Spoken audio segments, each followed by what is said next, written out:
நீங்கள் சும்மா தேவையில்லாமல் உங்களுடைய பிரபல்யமாக்குறதுக்காக இந்த கதைகளை கதைக்க வேணாம் என்று தயவு செய்து கேட்டுக்கொள்கிறேன். அதன்படி நான் அரசியலுக்கு பின்னாலே இருக்கிறதாலே நீங்கள் அதை கணக்கில் எடுக்க தேவையில்லை.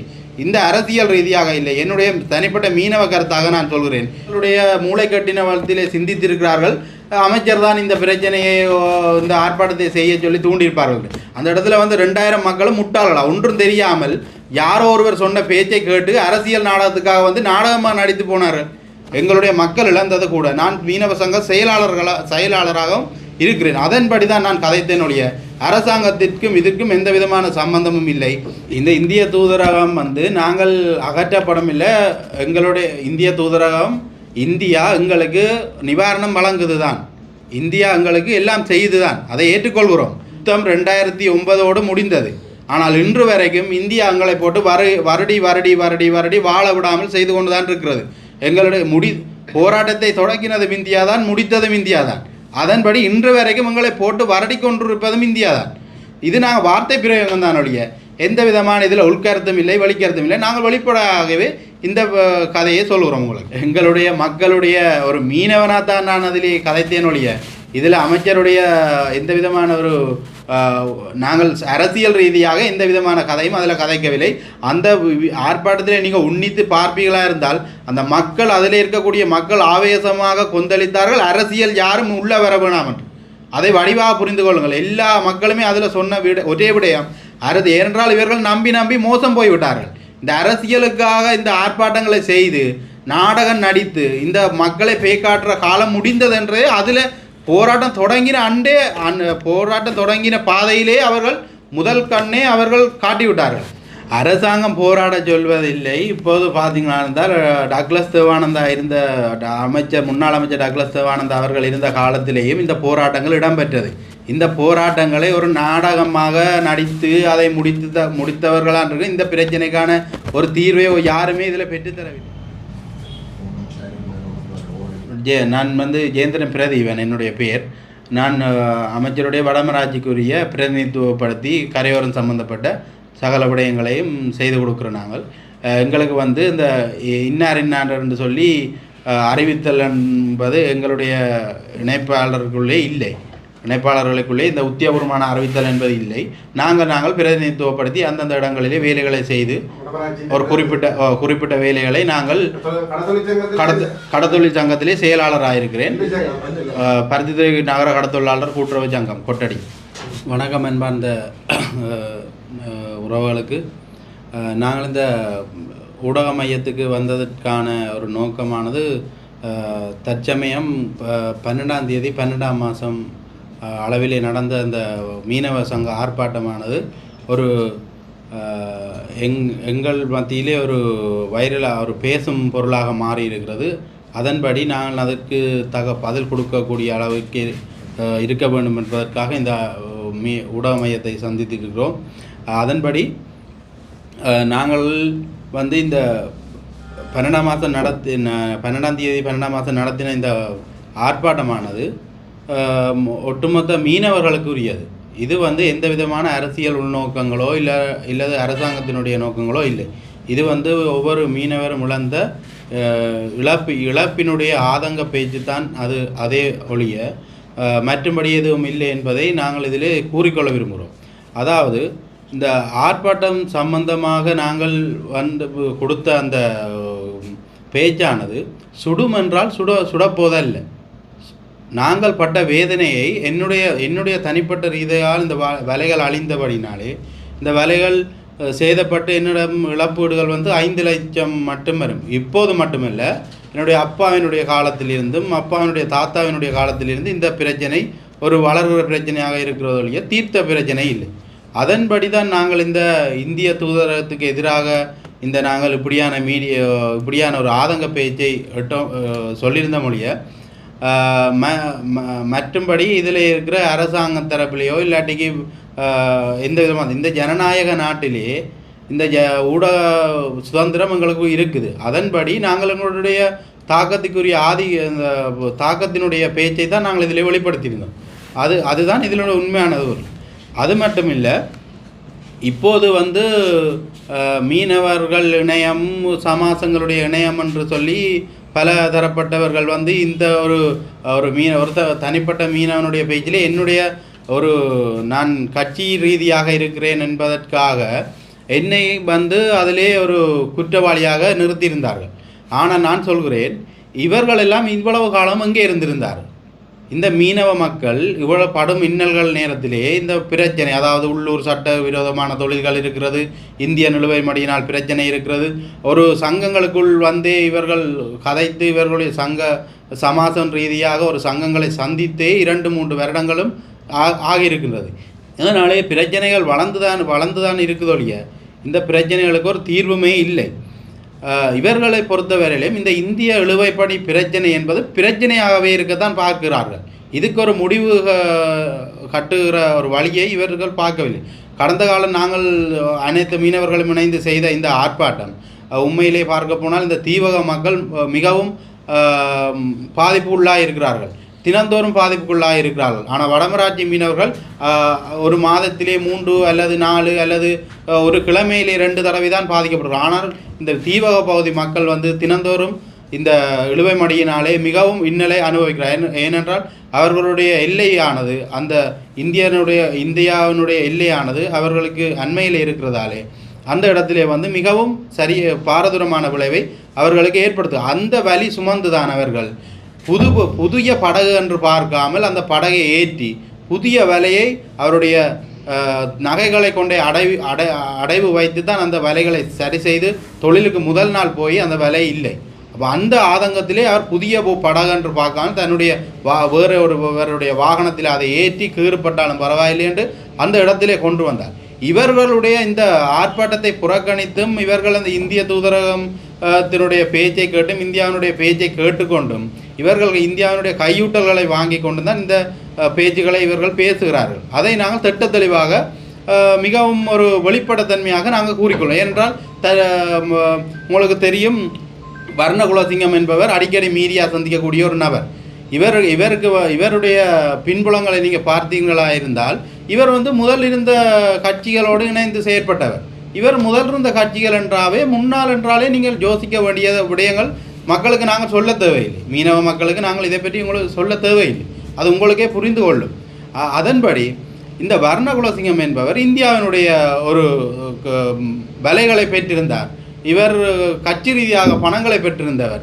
இவர்களை பற்றின குற்றச்சாட்டுகள் நிறைய உள்ளது. அதற்குரிய ஆதாரங்களும் ஃபோட்டோ வீடியோக்கள் மத்தியிலே எங்களிடம் இருக்கிறது.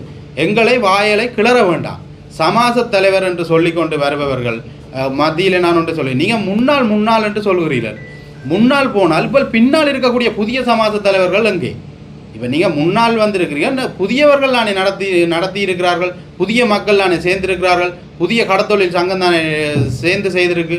நீங்களே முன்னாளாக இருந்து கொண்டு இதற்கரிய ஒரு எதிர்ப்பு தெரிவித்து கொண்டு இருக்கிறீர்கள். உங்களை பொறுத்த வரைக்கும் இந்த ஆர்ப்பாட்டத்தின் வெற்றி அளித்துள்ளது. எங்களை பொறுத்த வரைக்கும் அது வெற்றி அளித்துள்ளது. அது ஜனாதிபதி எங்களுடைய ஜனாதிபதி மட்டத்திலே அது போய் அவருடனே மன்னாரிலேயே வைத்து இதை பற்றி ஒரு காணொலி இதை பற்றி ஊடக மையத்துக்கு தெரிவித்திருந்தார். எங்களுடைய வளத்தையும் எங்களுடைய நிலத்தையும் எங்களுடைய கடலையும் பாதுகாக்க வேண்டியது எங்களுடைய பொறுப்பு. அதை நாங்கள் திட்ட தெளிவாக இப்போது இருக்கிற மீனவர்களாகிய நாங்கள் எங்களுடைய பேச்சில் நாங்கள் கூறிக்கொள்கிறோம். நாங்கள் அரசாங்கத்தோடு நிற்கின்றோம். ஏனென்றால் அரசாங்கம் தீர்வு பெற்று தரும் என்ற ஒரு நம்பிக்கையிலே தான் நிற்கணும். அரசியல் எல்லோருக்கும் தான் இருக்குது. மனிதராக பிறந்தாலே ஒவ்வொருத்தருக்கும் ஒவ்வொரு அரசியல் இருக்குது. இப்போ அன்றைய ஆர்ப்பாட்டத்திலே எத்தனையோ கட்சிகள் இணைந்திருக்கிறார். அது வீடியோவை நீங்கள் பார்த்தா தெரியும். எத்தனையோ கட்சி உறுப்பினர்கள் கட்சிக்காரர்கள் இணைந்திருக்கிறார்கள். இப்போ ஊடக சுதந்திரத்திலே நான் அதில் சொன்ன விடயத்திற்காக நீங்கள் இதை பெருமிதமாக சொல்லி இந்தியாவுக்கு ஆதரவாக நீங்கள் சொல்ல தேவையில்லை. ஏனென்றால் இந்தியா இதை தீர்க்க நினைத்திருந்தால் எப்போவோ தீர்த்திருக்கலாம் இந்த விடயத்தை. இது யாராலும் மறக்க முடியாது. ஏனென்றால் இந்த இழுவைமடி பிரச்சனை நாங்கள் இதோட 4-5 ஆட்சி மாறிவிட்டது. ஆனால் நாங்கள் இந்த ஆர்ப்பாட்டத்திலே கலந்து கொண்டு தான் இருக்கிறோம். நீங்கள் வீடியோ எடுத்து பாருங்கள். நாங்கள் பழைய ஆர்ப்பாட்டங்களிலே நிற்கின்றோம், கதைக்கின்றோம், பேசுகிறோம். அப்போது வெளிவராது. இன்று நாங்கள் அரசாங்கத்தோடு சேர்ந்து பயணிப்பவர்கள் உங்களுடைய அரசியல் எந்த முறையிலே நீங்கள் பாவித்தீர்களோ அதே முறையிலே பழையபடி வாருங்கள். இந்த பழைய இடத்திலே உங்களோட பேச்சுக்கள் வேகாது. அதை புரிந்து கொள்ளுங்கள். நாங்கள் தந்திருக்கிறோம் சமாஜ பிரதிநிதிகளாக நீங்கள் ஒரு காலத்தில் இருந்தீங்க. நீங்கள் இருந்த காலத்திலே உங்களுடைய சமாசத்துக்குள்ளே இருந்த இந்த ஐஸ் ஃபேக்ட்ரிக்கு உரிய தந்த பணங்கள் எங்கே? இந்த ஐஸ் ஃபேக்ட்ரிக்கு அதில் இருந்த வள்ளங்களுடைய சாமான்கள் எங்கே? வாகனம் இருந்த கூலர், மீனேற்றி செல்லும் கூலர் வாகனங்கள் இருந்தது, அது எங்கே? இப்போது சமாச கட்டிடமானது சுடலையை விட கேவலமாக இருக்கின்றது. 10 வளர்ந்து மூடி இருக்கின்றது. அதை போய் யார் பார்த்தீர்கள்? இருக்கக்கூடிய மோட்டார் சைக்கிளுக்கு மோட்டார் பைக்குள்ளே குழவி கூடு வைத்திருக்குது. இதையெல்லாம் போய் யார் பார்த்துருக்கிறீர்கள்? இதற்கு மட்டும் வந்து எதிர்ப்பு தெரிவிக்கிற நீங்கள் இந்த உள்ளூர் பிரச்சனைகள் எல்லாம் ஒரு காலத்திலே சமாசம் ஊடாக தீர்த்து கொண்டிருந்தார்கள் மக்கள், மீனவ மக்கள் சங்கங்கள் ஊடாக தீர்த்து கொண்டிருந்தார்கள். சங்கங்களிடம் வந்து மீனவர்களுடைய பிரச்சனையை கூறுவார்கள், இன்னொரு மீனவருடைய பிரச்சனையை போய் சமாசங்களுடைய முடித்தவுடன் அந்த பிரச்சனை சமாசத்துக்குள்ளே முடிந்து மீனவர் மகத்திலே மறுசீராக அவர்கள் வேலையை செய்வார்கள், ஒரு பிழையை விட்டிருந்தார். ஆனால் இப்போது மீனவ சமூகம் வந்து எங்கே சமாசம் இருக்குன்னு தேடிக்கொண்டு திரிகிற அளவுக்கு உங்களுடைய சமாசத்தினுடைய வேலை இருந்தது. இப்போதும் கூட அது அப்படியே தான் இருக்கின்றது.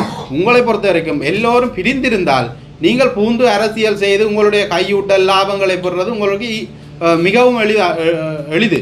அதனாலே நீங்கள் திருப்பியும் மீனவர்களை பிரிக்க பார்க்காதீர்கள். நாங்கள் எவர்கிட்டையும் கையூட்டல் வாங்குகிறதும் இல்லை. எங்களுடைய பணத்தை வைத்து தான் நாங்கள் எங்களுடைய கட்சி வேலைகளை செய்து கொண்டிருக்கிறோம். நாங்கள் எவருக்கும் பணத்திற்கோ இல்லை அல்லது இந்த பணத்திற்காக அடிபணிந்தோ போகிற ஆக்கள் இல்லை. இன்று இந்தியன் அரசாங்கம் நினைத்திருந்தால் இந்த இழுவை மடிக்கு ஒரு முடிவைக்கு எங்களுடைய அரசாங்கத்தோடு கதைச்சு பேசி முடித்திருக்கலாம். இந்த இந்தியனுடைய உள்ளே வந்தால் எங்களுடைய சட்டங்களை சரி செய்து உங்களுடைய எல்லையை தாண்டி வருகிற இழுவை மடிக்கு நாங்கள் ஒரு சட்டங்களை தயார் செய்கிறோம், இந்த சட்டத்தின் மூலம் அவர்கள் உள்ளே வரக்கூடாது என்று நீங்கள் சொன்னால் அவர்கள் உள்ளே வரமாட்டார்கள். நீங்கள் இதை திட்டம் போட்டு தான் இதை செய்கிறீர்கள். அவர்கள் உள்ளே எங்களுடைய அரசாங்கம் எல்லை தாண்டி உங்களுடைய இடத்திலே வந்தால் நாங்கள் எங்களுடைய இடத்திலே அதற்காக ஒரு எல்லை தாண்டி போனதற்காக ஒரு சட்டம் இருக்குது எங்களுடைய நாட்டில். உங்களுடைய நாட்டிலே அது இல்லை. இன்று பார்த்தால் இந்தியாவினுடைய படகிலே செல்கிறவர்களை தாக்கி பறித்து களவாடி கொண்டு வந்தவர்களுக்கு எங்களுடைய நாடு நியாயத்திற்கு ஏற்ற நீதிமன்றம் அதற்கு தீர்ப்பு வழங்கியிருக்கிறது, சட்டம் தண்டித்திருக்கிறது. ஆனால் நீங்கள் ஏன் இன்னும் எங்களுடைய வலைகளையும் எங்களுடைய இழப்புகளையும் கொண்டு போன படகுகளுக்கு ஏன் நீங்கள் இன்னும் அதுக்கு சட்டத்தை உங்களோட நாட்டிலே நடைமுறைப்படுத்த முடியவில்லை? இதை முதல் செய்யுங்கள். இரண்டாவது, இது செய்கிறது சும்மா சாதாரண மீனவர்கள் இல்லை. இந்தியாவில் இருக்கக்கூடிய சாதாரண மீனவர்களுக்கும் இந்த இழுவை மடி என்பது மிகவும் சேதம் விளைவிக்கக்கூடிய ஒன்று. அது அங்கத்தைய இருக்கக்கூடிய மீனவர்களுக்கே அது தெரியும். அதற்கோரம் நாங்கள் கேட்டுக்கொள்கிறோம், இந்த சட்டவிரோத தொழிலை நீங்கள் நிப்பாட்டுங்க. ஏனென்றால் உங்களுடைய அமைச்சர்களும் உங்களுடைய பெரிய பிரதிநிதித்துவப்படுத்துகிற பெரிய முதலாளிகளும் தான் இந்த இழுவை மடியை வைத்திருக்கிறார்கள். அதற்கோரம் நீங்கள் முதலாளித்துவத்துக்கு பின்னால் இருக்கிறபடியால் நீங்கள் அதை தடுக்க முடியாமல் இருக்கிறீர்கள், அதை ஒரு லாபம் ஈட்டி செய்கிறீர்கள். இன்றைய நாளிலே 950 டன் தமிழகத்தால் கொடுக்கப்பட்டிருந்தது அரிசி. ஆனால் இங்கே ஒரு ரோலர், இழுவை மடி ரோலர் 980 டன்னை விட 1000 டன் அளவிற்கு ஒரு ரோலர் மீனை கொண்டு போவது இங்கே இருந்து, எங்களுடைய நாட்டிலிருந்து. இந்த 900 டன் உங்களுடைய அரிசி எங்கே இருக்குது? எங்களுடைய 900 டன் ஒரு ட்ரோலருடைய மீன் அங்கே இருக்குது. அப்போ எத்தனை லட்சக்கணக்கான ட்ரோலர் இங்கே வந்து எங்களுடைய வலைகளையும் சேதப்படுத்தி, எங்களுடைய உடைமைகளையும் சேதப்படுத்தி, எங்களுடைய மீனவர்களுடைய உயிரையும் பறித்திருக்கிறது. பத்தாக்குறைக்கு எங்களுடைய நேர வந்த கடற்படை கூட காயப்படுத்தி இருக்கிறீர்கள். அப்போ அப்படியெல்லாம் செய்யும் போது இதே பாகிஸ்தான் பக்கம் போய் செய்தால் இந்த பிரச்சனை நடக்குமா? இந்த பிரச்சனையை போய் உங்களுடைய நாட்டுக்குள்ளே உங்களுடைய மாநிலத்தை தாண்டி போனாலே உங்களுடைய ரோலரை இல்லாமாக்குகிறார்கள். உங்களுடைய ஒரே நாட்டுக்குள்ளே இது 2 மாநிலம் இருக்கிறபடியே 2 மாநிலத்துக்குள்ளே இந்த பிரச்சனை இருக்கிறது. அதே போல் எங்களுடைய நாட்டையும் ஒரு நாடாக கருதி எங்களுடைய மக்கள் உங்களுடைய தொப்புள் கொடை உறவுகள் என்று நீங்கள் சொல்வதற்கு ஒரு உதாரணமாக எங்களுக்கு ஒரு வேலையை செய்து தர நீங்கள் வேணுமென்றால் நீங்கள் இதுவரைக்கும் வந்து எந்த விதமான வேலையை செய்யவில்லை. இது நாங்கள் வெளிப்படையாக தான் சொல்கிறோம். எங்களை மீனவர்களை நாளாக தான் நீங்கள் வருகி எங்களை வருகி நீங்கள் உழைத்துக் கொள்கிறீர்கள். நீங்கள் ஒரு நல்ல வேலை செய்ய வேணுமென்றால், உங்களை நாங்கள் நம்ப வேணுமென்றால் எங்களுக்கு இந்த மீனவர் சமூகத்துக்குரிய பிரச்சனையை தீர்த்து தாருங்கள்.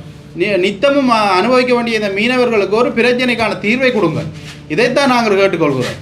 அது மட்டும் இல்லை, நீங்கள் இந்த படகுகள் வந்து எங்களுடைய வேலைகளை சேதப்படுத்தி கொண்டு மட்டும் போவதிலே இன்றைய நாளிலே ஒரு மீனவன், சாதாரண ஒரு மீனவன் ₹1 கோடி மட்டும் ஒரு வருடத்திலே அவன் முதலை போட்டு தான் மீள வர வேண்டி கிடக்கு.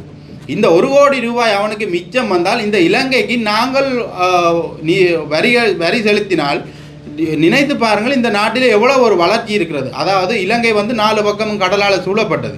இந்த 4 பக்க கடலால் சூழப்பட்ட இலங்கையிலே மீனுடைய ஒரு வருமானம் பெரியதொரு வருமானம். இந்த சமாசங்கள், சம்மேளனங்கள், சங்கங்கள் சரியான முறைக்கு இயங்காதபடியானே அந்த மீனை கொண்டு கொடுக்க வேண்டிய இடத்துல கொடுக்காதாலே எங்களுடைய நாடு இந்த அளவிற்கு இருக்கிறது.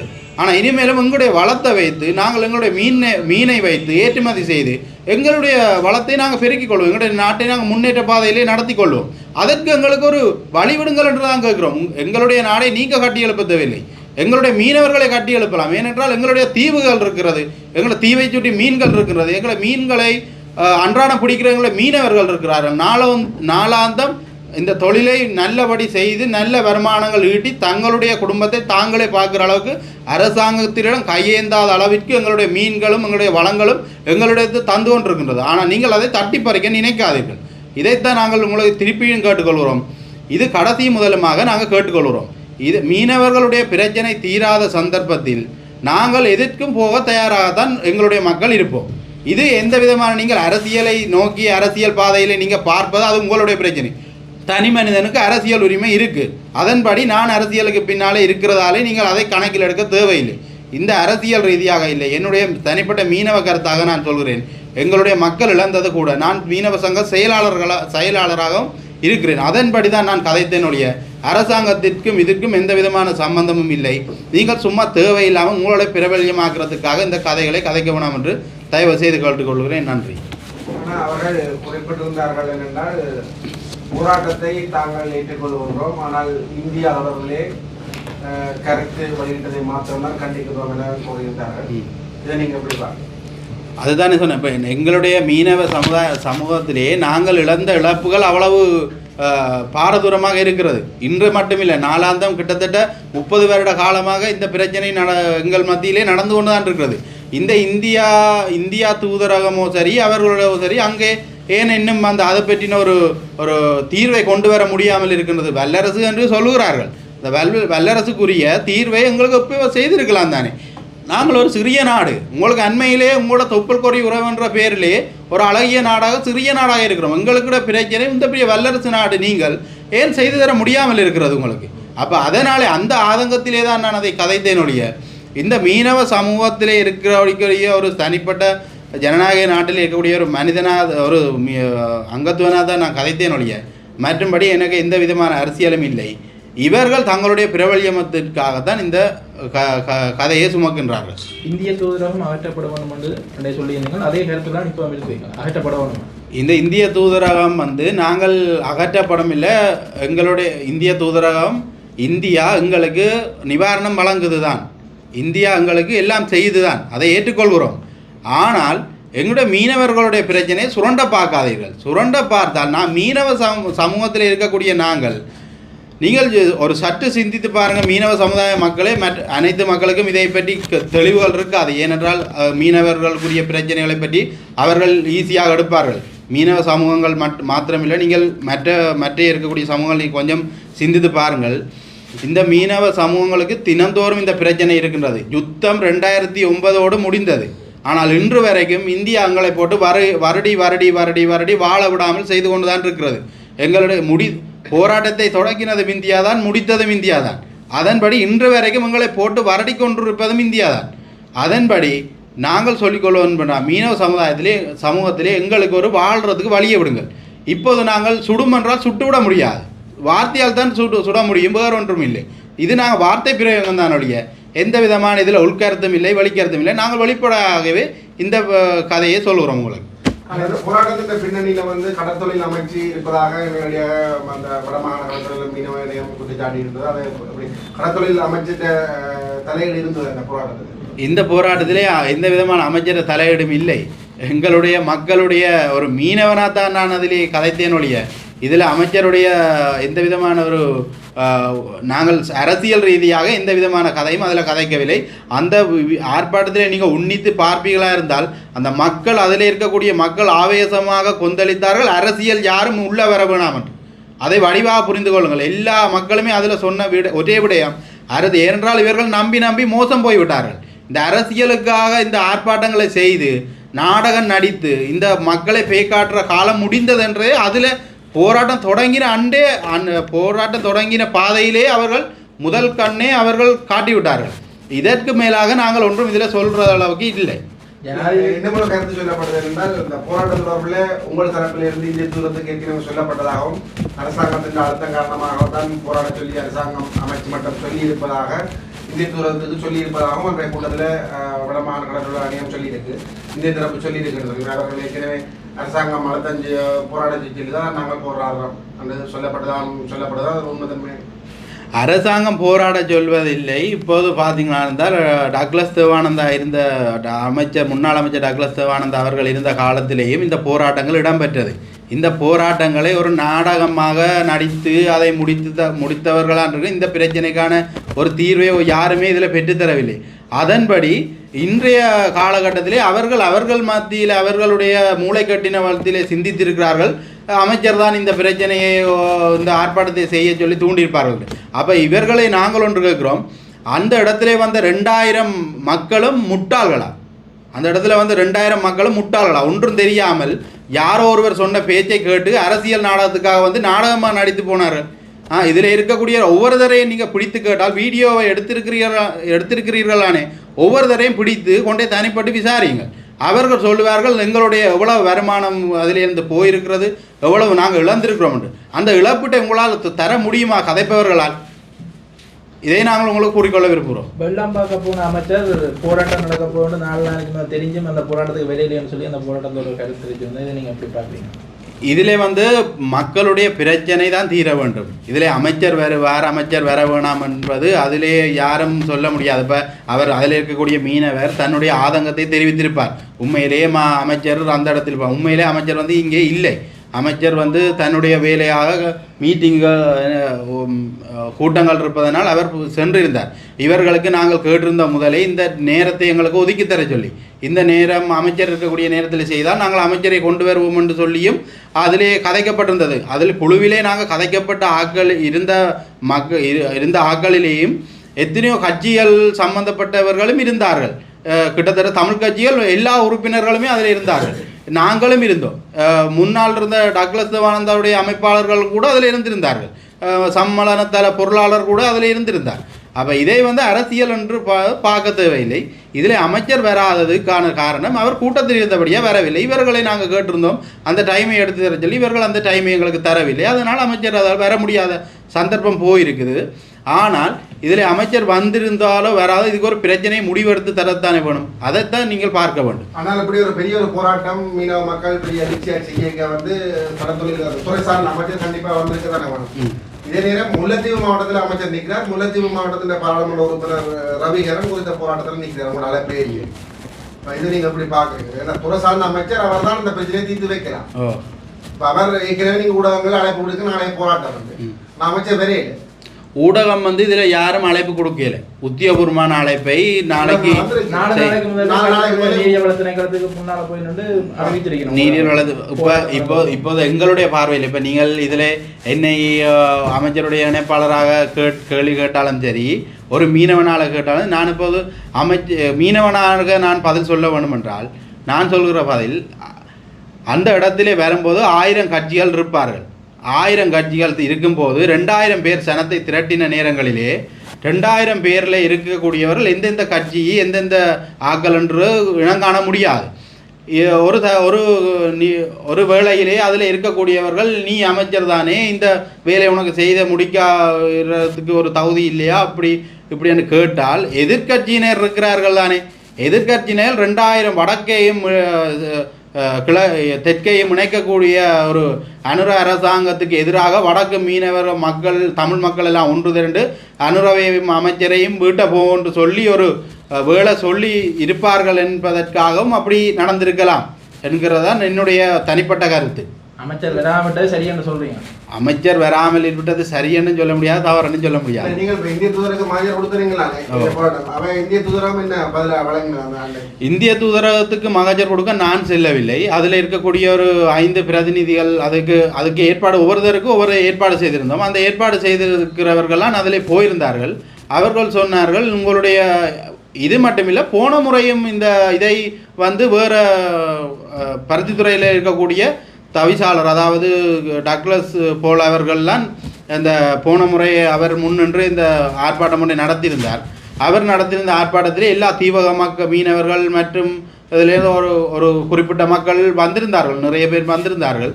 அந்த ஆர்ப்பாட்டத்திலே கூட அன்று கூட நான் இந்திய தூரத்துக்குள்ளே போகவில்லை. அன்றன்று கொடுத்த மகஜருக்கு கூட அதில் வெளியே வந்தவர்கள் சொன்ன பதிலாவது, உங்களுடைய அரசாங்கம் என்னத்தை பார்த்து கொண்டிருக்கின்றது என்பதுதான் அவர்களுடைய கேள்வி. உங்களுடைய அரசாங்கம் நினைத்தால் கதை திரட்டலாம் தானே. ஆனால் உங்களுக்கு ஒன்று நேற்றுக்கு மக்களுக்கு ஒன்றை நாங்கள் சொல்ல வேண்டும். எங்களுடைய கடற்படையை முட்டி மோதி அதை உடைத்தால், நேவிக்கு ஒரு சேதம் வந்தால் அந்த நேவியில் போன தளபதிக்கு தான் அங்கே ஃபைன் விழுகிறது. அவர்கள்லாம் அந்த நஷ்டஈடை கட்ட வேண்டிய நிலையில் இருக்கிறார்கள். அதனாலே அவர்கள் இடிப்பது என்பது குறைவு. அவர்களுடைய படகை எவ்வளவு சேதப்படுத்தாமல் பாதுகாக்கலுமோ அவர்கள் அதை சேதப்படுத்தாம். அது மட்டுமில்லை, உங்களுக்கு தெரியும், ஒரு இந்தியன் இழுவை மடியை இழுத்து கொண்டு வரும்போது இன்னொருவர் பயந்து ஓடாமல் அதற்கு அருகாலேயே பின்னாலேயே இழுத்து கொண்டு போகின்றார். அவ்வளோத்துக்கு அவர்களுக்கு பயம் இல்லாதன்மை. அதை இந்தியா வல்லரசாக இருக்கிறது, அதுக்கு ஒரு அதை நிப்பாட்டுவதற்கான ஒரு பேச்சுவார்த்தையை முன்னெடுத்து அதற்குரிய வேலை திட்டங்களை செய்யலாம் தானே என்பதுதான் எங்களுடைய கருத்து. தற்போது தேசிய மக்கள் சக்தி ஆட்சியான் இருக்கு, ஜனாதிபதி அன்பதான் இருக்கிறார். ஏன் இந்த ஒரு வருஷம் ஆகிட்டு ஆட்சிக்கு ஏன் அதை செய்யலாமே இருக்கிறார்? ஜனாதிபதி இந்த பிரச்சனை மட்டுமில்லை, எல்லா பிரச்சனையும் இருக்கு. அவர் எல்லாத்தையும் இந்த ஜனாதிபதி தான் எங்களுக்கு முடிச்சு தரணும். அது எல்லா மக்களுக்குமே தெரியும். இந்த பிரச்சனை மட்டும் இல்லை, ஒட்டுமொத்த நாடையே பிரச்சனையாக தான் தந்துட்டு போயிருக்கணும். அதனால் இதுவும் ஒரு முதலான முக்கியமான பிரச்சனை தான். ஆனால் பேச்சுவார்த்தை நடந்து கொண்டு இருக்குது. இந்த பேச்சுவார்த்தைக்கான முடிவை அவர் கூடிய சீக்கிரம் பெற்று தருவார் என்று தான் மக்கள் போய் நம்பியிருக்கிறார்கள். மக்கள் எவருமே அனுர ஜனாதிபதிக்கு எதிர்வானவர்கள், அவர் முடித்து தருவார் என்ற நம்பிக்கை இருக்குது. இப்போதும் அவர்கள் சொல்லுங்க, இப்போ அவர்களையும் கூட கேட்டீர்களாக இருந்தால் அவர் உடனடியாக சொல்ல போவது, இந்த மீனவர்களுடைய பிரச்சனையை நான் வடக்கு மக்கள் என்பதற்காக விட்டு கொடுக்க போவதில்லை, நான் இந்த பிரச்சனைக்கான ஒரு தீர்வை பெற்று தருவேன் என்று சொல்லியிருக்கிறார். அவர் கூடிய சீக்கிரம் பெற்று தருவார். இந்த என்னதான் பிரச்சனையில இலங்கை அரசாங்கம் எடுக்க வேண்டிய நடவடிக்கைகள் அனைத்தையும் எடுத்து விட்டது இந்திய அரசின் மீது தான் பழி என்று சொல்லுகிறார். இப்பொழுது எடுக்க வேண்டிய நடவடிக்கை முழுக்க இந்திய அரசு தான் எடுக்க எடுக்க வேண்டிய நடவடிக்கை முழுக்களும் இந்திய அரசாங்கம் தான் எடுக்க வேண்டும். ஏனென்றால் எங்களுடைய ஒன்றில் வன்முறையாக எங்களுடைய இராணுவங்களோ எங்களுடைய கடற்படை வன்முறையாக இடித்து சேதப்படுத்தி ஆக்களை சுட்டால் அங்கே ஒரு ஆர்ப்பாட்டம் படிக்கின்றது. எதற்காக எங்களுடைய மீனவர்களை சுட்டார்கள், எதற்காக சுட்டார், எங்களுடைய எல்லைக்குள்ளே வந்து சுடுறார்கள் என்றுதான் அங்கே ஒரு புறப்பேச்சு ஒன்று அங்களுடைய ஊடகங்களிலே போகின்றது. ஆனால் அவர்களுக்கும் தெரியும், இங்கே ராடர் எங்களுடைய நேவியுடைய ராடர் இருக்கிறது.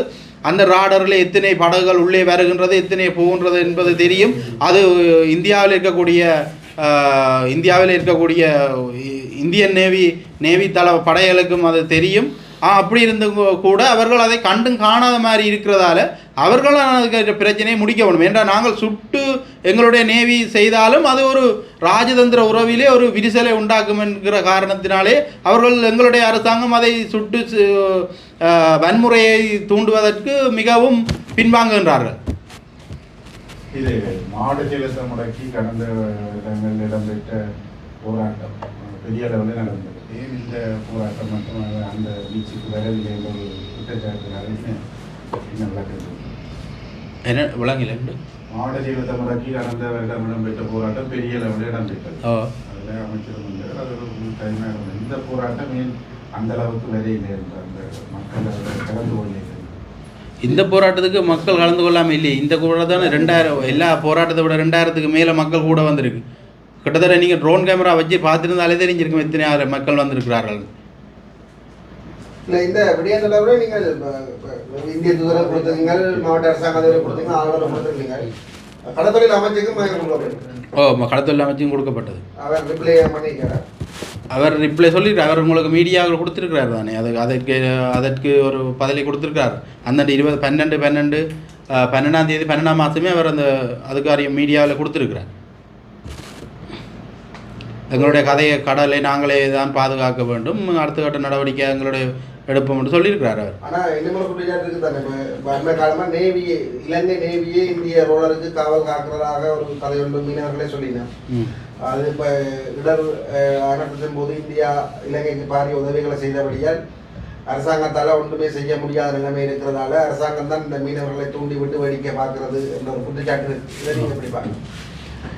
இந்தியா உதவி செய்கிறது தான். அனைத்த நேரங்களிலே ஒரு நாடு இன்னொரு நாடு இழப்பிலே இருக்கும்போது ஓடி வருவது என்பது அது ஒரு மனிதாபிமான அடிப்படையிலேயும் மற்றது ராஜதந்திர உறவுலேயும் நாட்டுக்கு நாடு இருக்கக்கூடிய ஒற்றுமையை கருத்திலே கொண்டு தான் அந்த உதவி என்பது இருக்கும். அதே போல் இந்த உதவி ஒட்டுமொத்த நாட்டிலே எல்லா நாடுகளும் தான் இதிலே உதவிக்கு முன்வந்து செய்கிறார்கள். இப்போது பார்த்தா அமெரிக்கா மீட்புக்குழு வந்திருக்கின்றது, இந்திய மீட்புக்குழு வந்திருக்கின்றது, ஜப்பான் மீட்புக்குழு வந்திருக்கின்றது, மற்ற அது மட்டும் இல்லை வைத்தியர்கள் வந்திருக்கிறார்கள். அப்போ அதுக்கேற்ற வரும்போது அதை நாங்கள் முட்கொண்டு வரப்போதில்லை. அது ஒரு நாட்டுக்கு நாடு இருக்கக்கூடிய ஒரு ஒற்றுமையை காட்டுவதற்கும் மற்றது ஜனாதிபதி அவர்கள் வந்ததன் பிற்பாடு இப்படி ஒரு ஒற்றுமையான ஒரு எல்லா நாட்டையும் சேர்க்கக்கூடிய ஒரு தன்மையிலே அவர் இருக்கிறபடியினாலே அவ்வளவு மக்களுடைய வருகையும் வேறு நாடுகள் ஆதரித்து முன்னே இருந்தவர்கள் சொன்னார்கள், அனுர வந்தால் சர்வதேசம் எல்லாம் கலைந்துவிடும், சர்வதேசத்தில் இருக்கக்கூடியவர்கள் நட்புறவிலிருந்து விரிசலை ஏற்படுத்தி சென்று விடுவார்கள். ஆனால் இன்றைய காலத்திலே அனுர தோழர் வந்ததன் பிற்பாடு எல்லோருமே சேர்ந்து இன்றைய நாடை இலங்கையை நாங்கள் கட்டி எழுக்க முன்பெற தயார் என்று சொல்லி பாணியிலே எல்லோரும் வருகிறார்கள். அதன்படி பார்க்க போனால் இந்தியாவும் நாங்கள் அந்த அளவிலே தான் பார்க்கின்றோம். ஆனாலும் கூட அண்டைய நாடு என்கிற பகுதியிலே இவர்கள் அந்த பிரச்சனையை தீர்த்து தர வேண்டியது இவர்களுடைய பொறுப்பு. அந்த நாங்களும் இப்போ சொல்கிறோம், எங்களுடைய இந்தியா எங்களுடையது என்று நீங்கள் சொல்லிக்கொண்டு இருக்கிறதுல வேலை அர்த்தம் இல்லை. எங்களுடைய பிரச்சனையை தீர்த்து எங்களுடையது என்று சொன்னால் நாங்கள் ஏற்றுக்கொள்ள தயார். எங்களுடைய பிரச்சனையை தீர்த்து தாருங்கள் நாங்கள் திருப்ப கேட்டுக்கொள்கிறோம்.